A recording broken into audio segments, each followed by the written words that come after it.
Assalamualaikum warahmatullahi wabarakatuh. Kembali lagi dengan saya, Ilham Devidianti. Kali ini kita akan membahas tentang SIM bab 9, yaitu keamanan informasi. Keamanan informasi sendiri digunakan untuk mendeskripsikan pelindungan baik peralatan komputer dan non-komputer, fasilitas, data, dan informasi dari penyalahgunaan pihak-pihak yang tidak berwenang. Keamanan informasi sendiri memiliki beberapa tujuan, yaitu yang pertama untuk kerahasiaan, ketersediaan, dan yang terakhir yaitu untuk integritas. Selanjutnya yaitu manajemen keamanan informasi memiliki tiga macam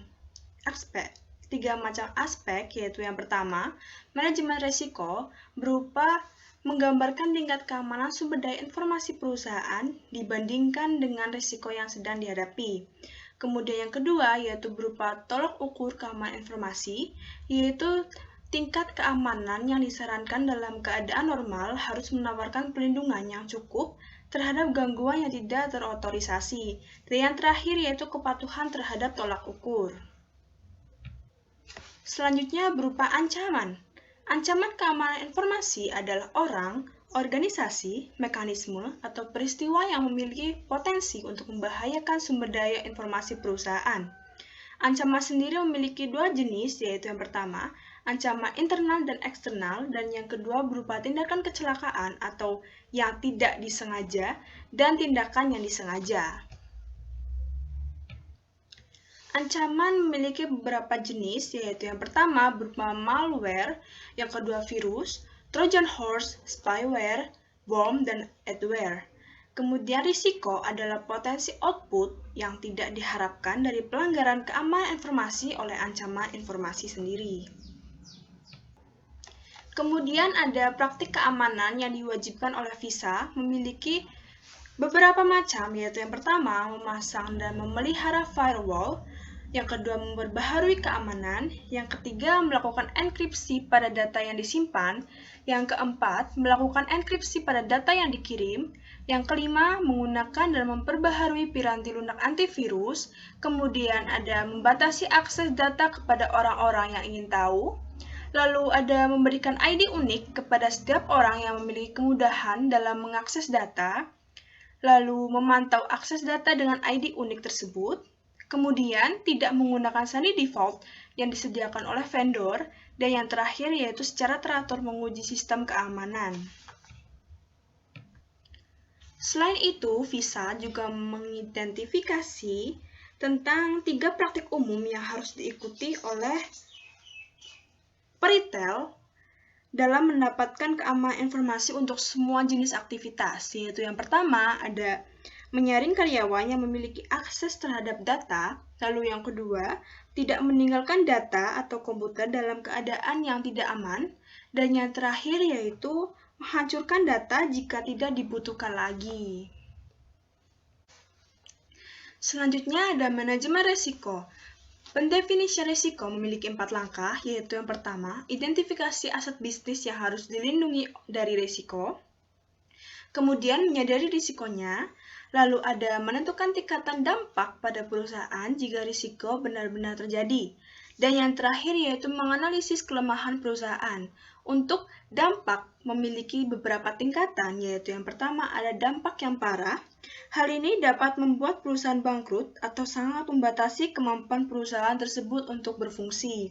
Kemudian yang kedua yaitu berupa dampak signifikan. Hal ini dapat menyebabkan kerusakan dan biaya yang signifikan, tetapi perusahaan tersebut akan selamat. Atau yang terakhir yaitu dampak minor, yang menyebabkan kerusakan yang mirip dengan yang terjadi di dalam operasional sehari-hari. Kemudian ada kebijakan keamanan informasi yang memiliki beberapa fase, yaitu yang pertama, inisiasi proyek, yaitu tim yang menyusun kebijakan keamanan kemudian dibentuk. Kemudian yang kedua yaitu penyusunan kebijakan, berupa tim proyek tersebut berkonsultasi dengan semua pihak yang berminat dan terpengaruh oleh proyek ini untuk menentukan kebutuhan kebijakan baru tersebut. Kemudian yang ketiga, konsultasi dan persetujuan. Tim proyek berkonsultasi dengan manajemen untuk memberitahukan temuannya sampai saat itu, serta untuk mendapatkan pandangan mengenai berbagai persyaratan dari kebijakan. Kemudian yang keempat yaitu kesadaran dan edukasi. Hal ini berupa program pelatihan kesadaran dan edukasi kebijakan yang dilaksanakan di dalam unit-unit organisasi. Kemudian yang terakhir yaitu penyebarluasan kebijakan berupa penyebaran kebijakan ke seluruh unit organisasi di mana kebijakan tersebut dapat diterapkan.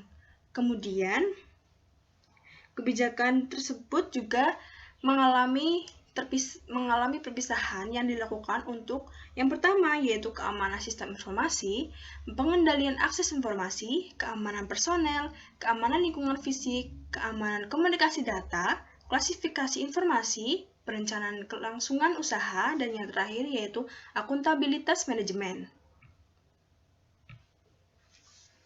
Sebab selanjutnya yaitu ada pengendalian berupa mekanisme yang diterapkan baik untuk melindungi perusahaan dari risiko atau untuk meminimalkan dampak risiko pada perusahaan. Pengendalian tersebut juga memiliki 3 macam, yaitu yang pertama berupa pengendalian teknis, pengendalian formal, dan pengendalian informal. Untuk pengendalian teknis sendiri merupakan pengendalian yang menjadi satu di dalam sistem dan dibuat oleh para penyusun sistem selama masa siklus penyusunan sistem. Pengendalian teknis memiliki beberapa macam, yaitu yang pertama berupa pengendalian akses, di mana dapat dilakukan melalui 3 tahap proses yang mencakup identifikasi pengguna, autentifikasi pengguna, dan otorisasi pengguna. Kemudian yang kedua yaitu berupa sistem deteksi gangguan yang mengenali upaya pelanggaran keamanan sebelum memiliki kesempatan untuk melakukan perusahaan. Lalu yang ketiga yaitu ada firewall. Di sini yaitu membangun dinding pelindung. Lalu ada pengendalian kriptografis. Di dalam pengendalian kriptografis yaitu penggunaan kode yang menggunakan proses-proses matematika yang data dan informasi tersebut dapat dienkripsi dalam penyimpanan dan juga ditransmisikan ke dalam jaringan. Kemudian yang terakhir yaitu pengendalian fisik, di mana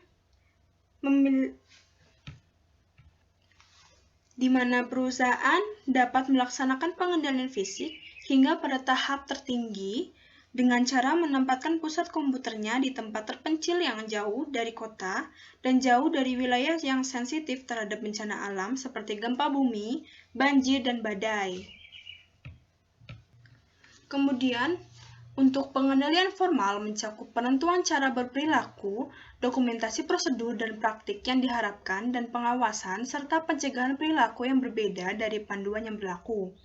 Lalu yang terakhir yaitu pengendalian informal, mencakup program pelatihan dan edukasi, serta program pembangunan manajemen. Selanjutnya, dukungan pemerintah dan industri.